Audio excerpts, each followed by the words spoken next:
There's a saying that goes around talking about you can only endure something for so long until it comes back to bite you. Just like how certain ideas can bite into my head when you remember the brand just getting bigger and bigger to some degree. Because just like the fact that all dogs go to heaven, all things come back to Disney in some form. Especially for someone like me who was just minding his own business, creating videos about princesses and topics surrounding that when one film released by Fox Animation caught my attention back on Disney Plus, which of course was in fact Anastasia, the biggest non-Disney princess film that I know. I remember watching this when I was little on TV, shocked at the fact it didn't come from Disney themselves and instead another studio. One that is a part of a group of films that was produced by the short-lived Fox Animation Studio that Disney would eventually own as property of Fox and by extent a collection by the animator Don Bluth. And this is a man whose work I've watched without knowing who he was for the most part. Again, mentioning films like All Dogs Go to Heaven, Land Before Time, or Titan AE,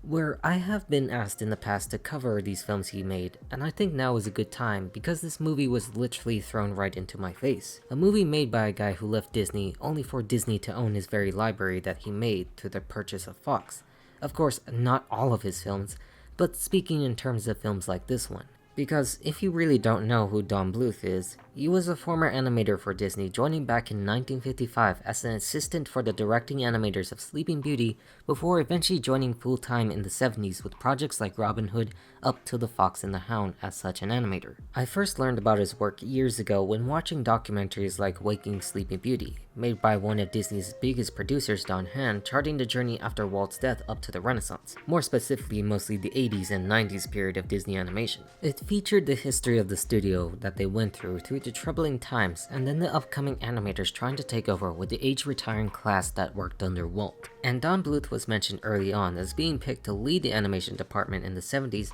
but polarized most people who worked under there. He became disappointed with the animation department, citing concerns that still ring true today, unfortunately, with the stifling bureaucracy and turn-em-out attitude with films like Fox and the Hound, which was something that was already seen before in his opinion, since they were mostly interested in trying to make money like they do now, except the fact that Disney was suffering during this time and they needed that. Which obviously the studio with heads like Ron Miller were upset at because they didn't know where their future would take them amidst issues like corporate takeovers and then leading up to the arrival of Michael Eisner as CEO. Where Don, on the other hand, took a few other animators from the studio to leave and form their own animation company that would compete with Disney for the next decade, with films including the likes of The Secret of Nim and The Land Before Time involved with Steven Spielberg that will become a big box office success for its time, all based on an idea of returning animation to its glorious past compared to the increased technology advancements at the cost of the story that Disney was doing. But then again, it also turned out to be a positive for Disney themselves,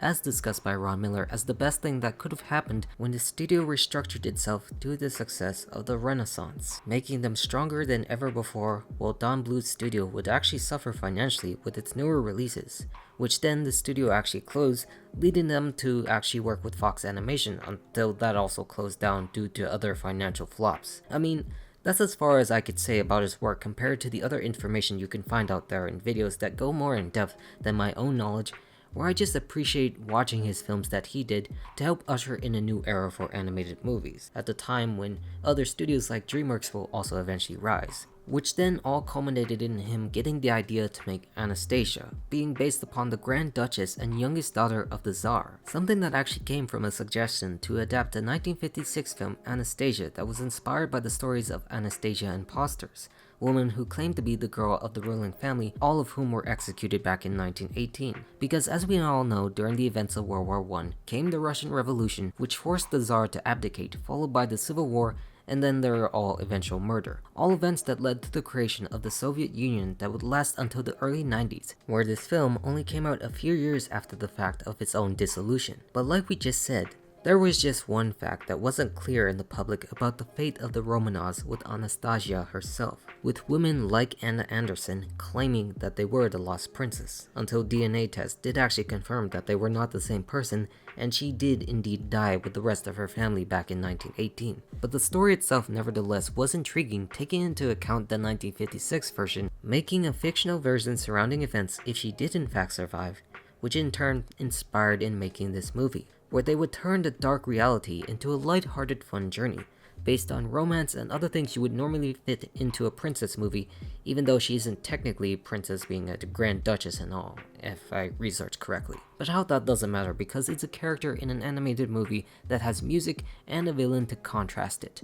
One who happens to be played by Christopher Lloyd in Grigory Rasputin himself, the mystic notable for befriending Nicholas's family, being a faith leader supposedly, healing their son, and having a friendly relationship with their own children. He then quickly became a controversial figure outside of the royal family who thought his influence was negative and a heretical one, considering the fact that Empress Alexandra was having an increased reliance on his abilities until a group of noblemen had the courage to assassinate him in 1916, citing his own growing influence that threatened the empire, where his own story kinda fit to become the film's main villain based on such influence and how others did not like what he was doing that close to the Romanovs being so scandalous, compared to them even talking about featuring Vladimir Lenin or the rest of the Bolsheviks as the real main villain that really didn't actually interact with her life, unless talking about the musical adaptation, which another character that took the role involved with the Bolsheviks was that very main villain and had a vendetta against them, where people like Don Bluth were just set out to make a decent fictional tale based upon these tragic figures in such a violent time that many Russians accepted as a story that they could enjoy on its own, not trying to be based on actual historical events to a T. Yet, on the other hand, how that still didn't stop the movie free from its criticisms for such liberties and artistic visions that the family could find a bit exploitative and confusing for real history, alongside the fact that it still has been confused to be made by Disney as it was released during the ongoing Renaissance era with multiple princess movies galore against Fox, which hardly had done anything, coinciding with the fact directed by a former Disney animator and now on Disney+. But beyond this talk regarding production and its release with the issues of Disney back and forth, that now finally comes the time to talk about Anastasia in full detail. We start off back in the year 1916, with the Romanovs celebrating their 300th anniversary of their rule, which in reality was actually 1913 since it began in 1613, but done for story-setting purposes like the rest that you will see here, in the comparisons to real and fake events. The events here are narrated by Dowager Empress Maria, mother of Nicholas and grandmother of Anastasia, who happens to be played by Mrs. Potts herself, Angela Lansbury, like it was only 6 years after Beauty and the Beast, just like this dissolution of the Soviet Union when she played this own role. But in this moment, she calls young Anastasia up to give her a music box gift commemorating their parents together, specifically saying together in Paris with this necklace. The reason for this is because she was going to spend time in Paris as she had been more abroad during the time rather than in Russia, and finally gave this gift to her as a promise that they would be together again,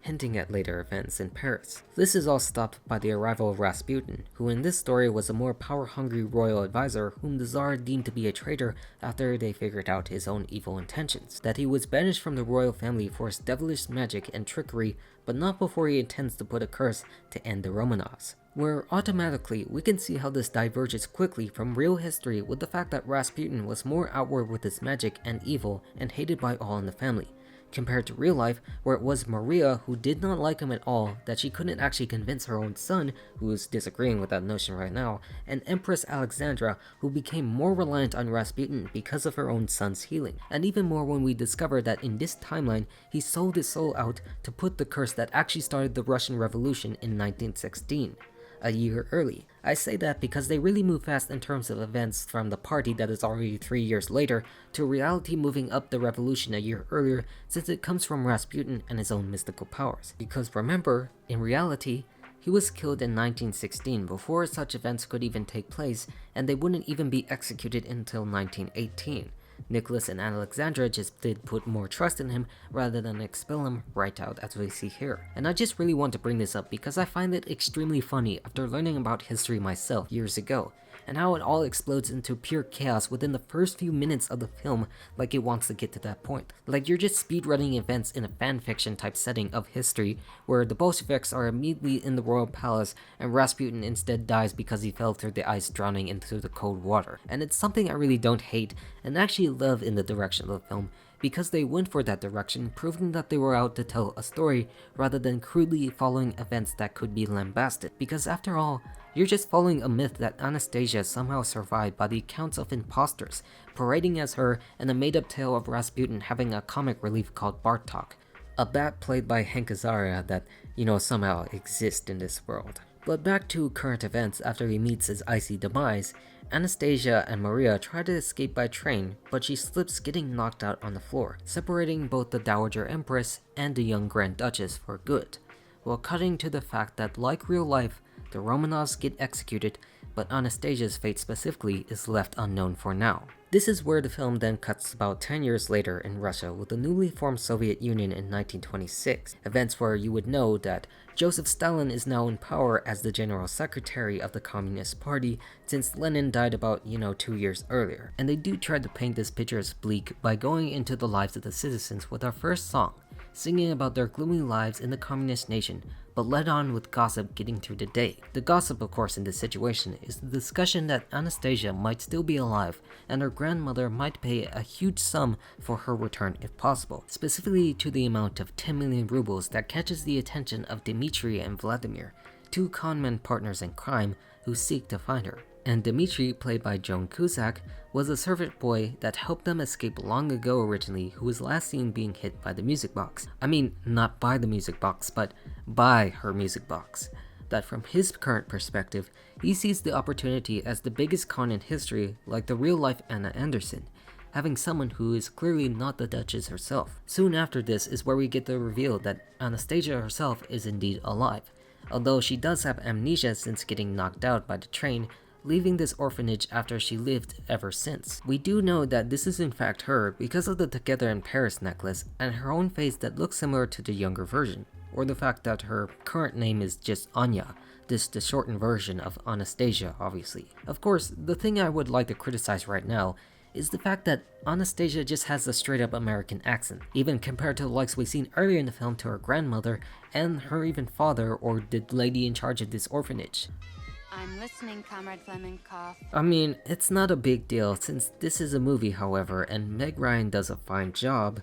but in comparison to where the story takes place for its main characters and the fact that her family has some sort of accent to a degree, just feels a little weird to see alongside another person. Like I just hear some American accent come out of the mouth of a Russian royal. That doesn't make sense. But anyways, in her current state, she just goes by the name of Anya now, off to look for her family in Paris, joined up with this stray dog that leads her on towards St. Petersburg. In this sequence, we get a couple of songs from her exploring her desires and her past, which I find to be interesting happening within 5 minutes of each other, rather than other films to be more spread out. I guess in this instance to find her journey to her past in her old home, in terms of heading there and then repeating the lullaby at the start of the film in Once Upon a December, facing a past that she can't remember but actually seeks to. The soundtrack of this entire movie is relatively alright for something based on a story like this. Not really something that grips me because of my own biases, of course, but a decent listen for what kind of film this wants to be, not too complicated on its own. And in the middle of all this is where we get to know from the Soviet officers that she cannot leave without an exit visa, leading her on to try to find Dmitri, who we see trying to find a decent look-alike to bring to her grandma for the 10 million rubles to not so great success, until they unknowingly pass her while she heads towards the former palace, which reawakens to some memories that she does not know yet that keeps popping out all around her. Dmitri then discovers this since they were occupying this palace as she was told earlier to find them, to much surprise to looking at someone who really does resemble Anastasia. So both of them catch her on this plan to bring her to her grandma, getting to know who she is or what she can remember, which lines up perfectly enough for them to use, based on the fact that she wants to find her family. Not that they know it's her for a fact, but just this person called Anya can become their ticket to Paris with 10 million rubles. She then accepts this deal to help her out, looking at a painting of her grandmother, who she doesn't know quite yet, under the watchful eye of Bartok, who also thought the same thing, that the Romanovs were all dead, until the reliquary that Rasputin used to eliminate them comes back to life, warning him that this mysterious Anya is in fact Anastasia herself, and it then decides to drag him down to the underground of Limbo, where Rasputin has been stuck in after his death in the icy cold water. Here, because of this devastating revelation, he finds out that this is why he has been stuck down here, because the curse has been unfulfilled with her own survival, wasting away, breaking apart into pieces because he's an undead figure. This is where I have to praise Rasputin as the best character of the film, for not just the fact I'm talking about a villain, but Christopher Lloyd's portrayal with his gruff, mysterious voice, which in fact probably paved the way for his obviously perfect role in Food Fight as Mr. Clipboard. Survival of the fittest, leather. bad. But he is actually not the only great performer for Rasputin as he begins his song, which obviously happens to be my favorite in The Darker the Night. In this section, the singing is actually performed by the one and only Jim Cummings, who did the last few verses of Be Prepared for Scar in The Lion King 2, where he's just too good at singing villainous songs at some occasion. Of course, sure, you would prefer Christopher to actually sing it so it can match his accented portrayal, but knowing certain people's talents, it actually suffices, including the fact he sings with these bugs around him while he releases these demons to try and finally kill her. Then we flip back to the trip, where most of the journey is just Dimitri and Anya bickering about where they're going to go or what they're going to try to find to do. A little tense, but what can you expect with a story of its caliber? The romantic fantasy that tries to be modern or historical enough to not be considered Disney. But after this romantic bickering comes the time where the demons try to destroy Anya's train, uncoupled from the rest of the cars, where the engine gets overheated and the tracks get blown apart, resulting in their narrow escape before it fell down, giving Rasputin another defeat that allows her to get away once again. So instead here, he continues on with the plan as they walk on foot, where Dmitri wants them to continue and head to another stop to fully convince the Dowager Empress that it is indeed her granddaughter. It's also where we get revealed here that Vladimir was a member of the royal court too, probably making his connections with Dmitri a little bit more understandable from the positions that they lived in, and trying to convince Anya that she can pull this off, considering he probably saw her as a child. So they go on this new adventure and song where she can learn to do it, information that allows her to fully act like Anastasia with memories of her youth that flood that she may or may not remember to a degree, until they board a ship where they practice more things like dancing, where we can all see the two characters start to really fall in love to some extent, you know, out of obligation that this is where the story's natural course was going to lead. And while she was busy uncovering more secrets about her past in her mind, Rasputin concocts a plan to catch her while she was sleeping, to sleepwalk off of the ship. The demons here make her dream a vision where she finally rejoins the rest of the Romanovs to symbolize the fulfillment of what should have been before Dmitri rescues her in time. That these nightmares that tried to kill her in a way allowed her to further rediscover her own family that she does not know. Cement things opposite of what Rasputin was trying to accomplish, who lashes out and stretches his undead body in anger, wanting to do the job himself. Meanwhile, in Paris, we finally catch up to Maria, who's been thoroughly disappointed by these Anastasia imposters like real life had shown. Remember again, the year the events take place is technically 1926. Stalin is general secretary and leader of the Soviet Union, and a year prior in 1925, her sister Queen Alexandra, the wife of King Edward VII, had just died. The last loss she could ever take, as she herself would later pass in 1928, to put things in perspective of how bad things were in her life after the war, with her family disappearing left and right. Where it is understandable that she would be giving up after seeing numerous imposters, leaving a country that is now under the control of the likes of Stalin. But that doesn't stop them when they head to meet with Sophie, who tells them of this fact but also quizzes Anya on what she knows, which she passes, including information of how she escaped, which Dmitri stares in shock, because he was that boy who helped them long ago, realizing that she is indeed the Grand Duchess Anastasia Nikolaevna of Russia, which I probably butchered that. So they get dressed for the upcoming ball, with Vladimir celebrating the success as they stroll down the city of Paris, the city of love, where he gets more conflicted, wanting to continue the plan or not. Unfortunately, the Empress refuses to acknowledge this, knowing that he was the con man looking for lookalikes in the city to try to impress her, only wanting to live the rest of her days here in peace that she can have, enough to disappoint Anya herself that he was only in it for the money. But how he doesn't care about that, now for the fact that he found her again after saving them a long time ago. He then does the actual stupid thing and kidnaps Maria and takes her to where Anya was staying to bring out the music box that he was left next with, which actually catches her attention to talk to her about, revealing the Together in Paris necklace and the Once Upon a December lullaby that affirms that it is indeed Anastasia, who has been found and reunited with her grandmother, which happily brings back the flood of memories of her own past. Where indeed, word travels fast around here, with Rasputin back on the surface with the news that the princess has been found and restored to her rightful glory.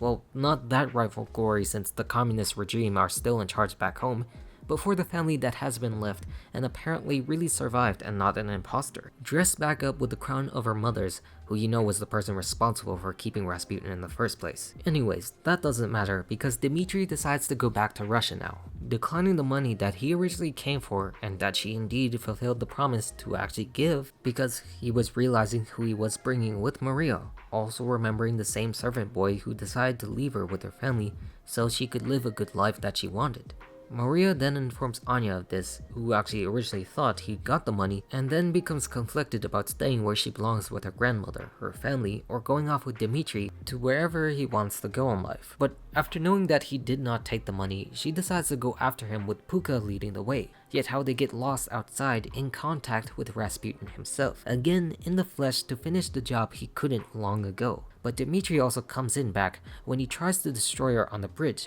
remembering his newfound love of the princess, but not without the struggle of Rasputin's own magical powers to make other things come alive. They struggle with the Pegasus and other creatures after falling down, but how she manages to get back up, remembering her familial past that he killed by breaking the reliquary, which causes the demons to actually come for him now, destroying his own enchanted object and then finding himself in what could be one of the more brutal deaths for one who has already been undead, where finally Anastasia and Dmitri get together and lope to wherever they want in the world, leaving the crown behind with her grandmother, who says this is the perfect beginning for her life, rather than the perfect ending, where apparently Bartok too gets a happy ending with a female pink back for reasons of comedy of course, finally pulling down the curtain on the film saying goodbye to everybody, with the credits just being a montage of the movie itself, because you just gotta love the 90s for their animated movies ending with these sappy pop music for princess type stories. So in conclusion, Anastasia is basically a romantic fairy tale based on, but not exactly following real historical events.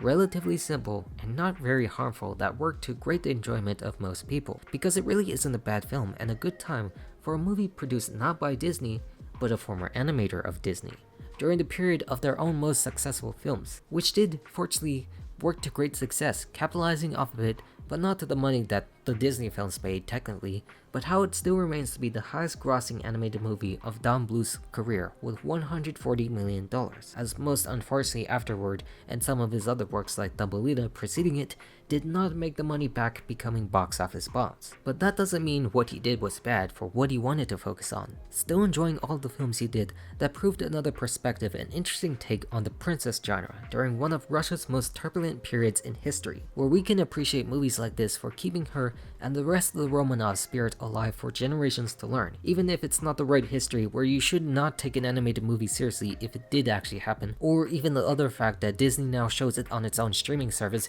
even while they did not make the movie at all, but can be mistaken for such. I'm all done, so das vidanya, I guess.